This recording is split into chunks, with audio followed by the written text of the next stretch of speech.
Imagina só abrir a sua corretora e ver um tombo brutal de mais de 4% no seu patrimônio em um único dia. Pois é, e não foi pouca coisa, tá? Um volume financeiro que explodiu do nada para mais de 16 milhões de reais em negociação.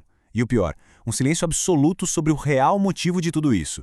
Hoje, a gente vai desconstruir o que realmente aconteceu no final de abril com um desses gigantes do agronegócio. Será que o mercado sacou um risco que estava invisível ou a galera só exagerou na dose? Desde o primeiro segundo aqui, a pergunta que não quer calar é uma só. O que está rolando nas entranhas desse fundo? É bom ou ruim para o seu bolso? Esse movimento agressivo do mercado lá no dia 30 de abril gerou uma dor real e muita incerteza. Para você que é cotista e acompanha aquele sobe e desce do valor da cota, ver uma pancada dessa sem nenhuma notícia ruim estampada na capa dos jornais, olha, acende um alerta vermelho na hora. É super natural a gente se questionar se essa queda esconde um problema estrutural que ainda não contaram pra gente ou se o mercado só está precificando o custo de uma estratégia muito específica. E os números não mentem. Eles mostram direitinho o tamanho do susto. Olhando os dados brutos de negociação, que inclusive foram questionados pela própria B3, a gente vê que nos dias anteriores, o fundo estava ali de boa, negociando uma média super tranquila de umas 20 e poucas mil cotas por dia. E aí, do nada, no dia 30, esse número salta para mais de 181 mil cotas mudando de mãos. Foram mais de 16 milhões de reais girando em questão de horas, derrubando o preço. Gente, isso não é o pequeno investidor ali ajustando a carteira. Isso tem toda a cara de uma saída em massa, uma fuga de capital institucional pulando fora do barco. E claro que com um movimento bizarro desses, a B3 bateu na porta exigindo explicações. Mas a resposta oficial da administradora, bem, foi super evasiva, curta e grossa. Eles basicamente disseram que não possuem conhecimento de quaisquer fatos relevantes, atos ou eventos que justifiquem essa loucura. Sabe aquela postura de não sabemos de nada? Pois é.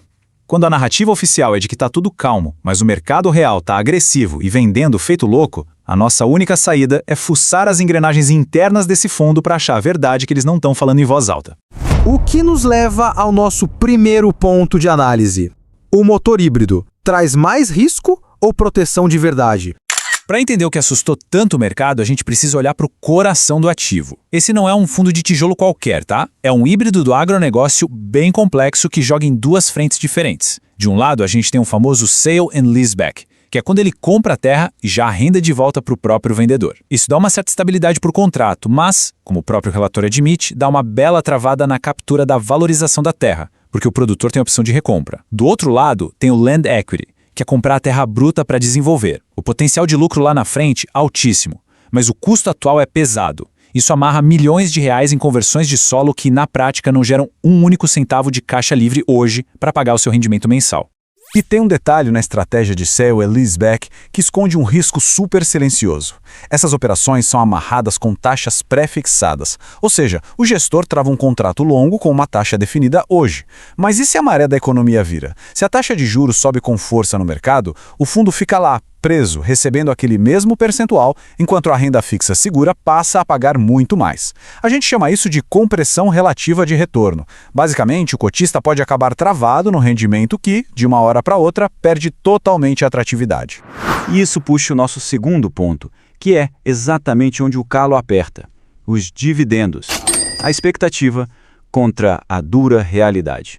Vamos falar a verdade, a maior dor de quem coloca dinheiro em fundo imobiliário é saber se aquele dinheiro pingando na conta todo mês está seguro. Não adianta nada o fundo ser dono de terras maravilhosas se a rentabilidade de curto prazo vai para o ralo. E olha só essa informação que a gente tirou direto do relatório gerencial. É um verdadeiro balde de água fria. No mês de março, o fundo distribuiu R$ 1 por cota. Maravilha. Mas o guidance, aquela bússola de projeções para os próximos meses, aponta para uma queda perigosa para os 90 centavos. É um corte tanto na sua expectativa de renda. E aí a nossa desconfiança grita. Será que o fundo está pagando caro demais, travando dinheiro em terras que vão demorar anos para dar lucro e sacrificando o rendimento presente do cotista no meio do caminho? Essa quebra de expectativa justifica muito do pânico que a gente viu.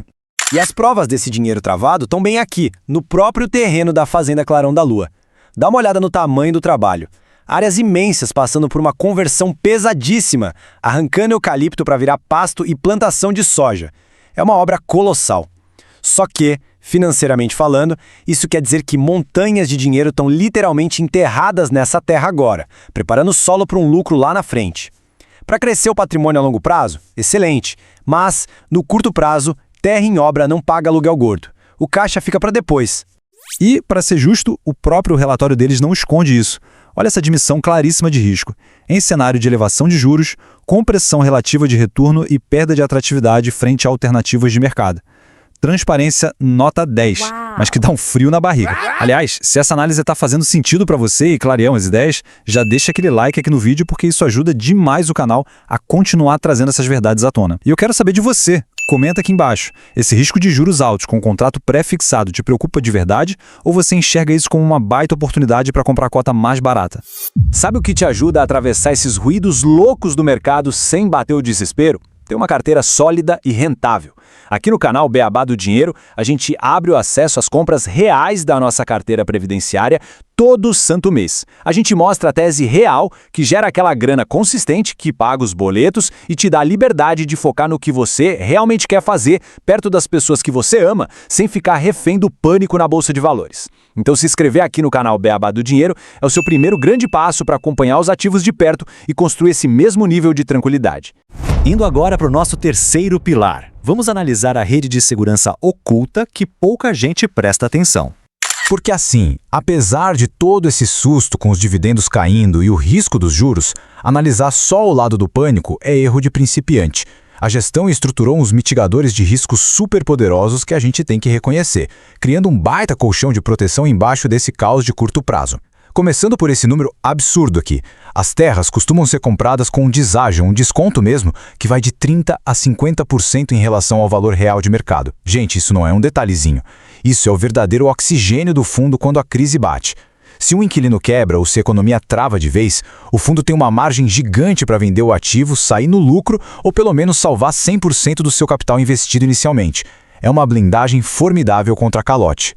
E além de comprar barato, a qualidade das fazendas é inquestionável. Propriedades gigantes e superprodutivas como a Roma e a São Francisco funcionam como uma barreira jurídica de altíssimo nível. Pensa comigo, o fundo não tem só um papel de dívida frágil na mão, ele é o dono direto da terra. Num cenário trágico de calote absoluto de um produtor, a gestão não precisa enfrentar anos daqueles processos judiciais complexos para recuperar a garantia.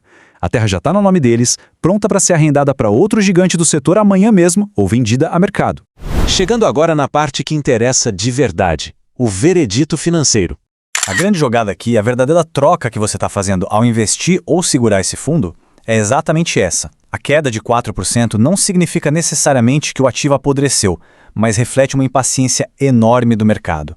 É um trade-off puramente agressivo. O cotista está sacrificando a previsibilidade e aqueles dividendos gordos no curto prazo, aceitando aguentar o custo do desenvolvimento dessas terras agora, apostando as fichas de que isso vai gerar uma mega valorização patrimonial no longo prazo. O mercado simplesmente cobrou o preço da angústia dessa espera. Lembrando que não temos recomendação de investimento aqui, tá? Então a grande questão não é apenas a queda da cota. É se esse tempo de maturação das terras realmente melhora a vida do cotista, ou se apenas muda o risco de lugar,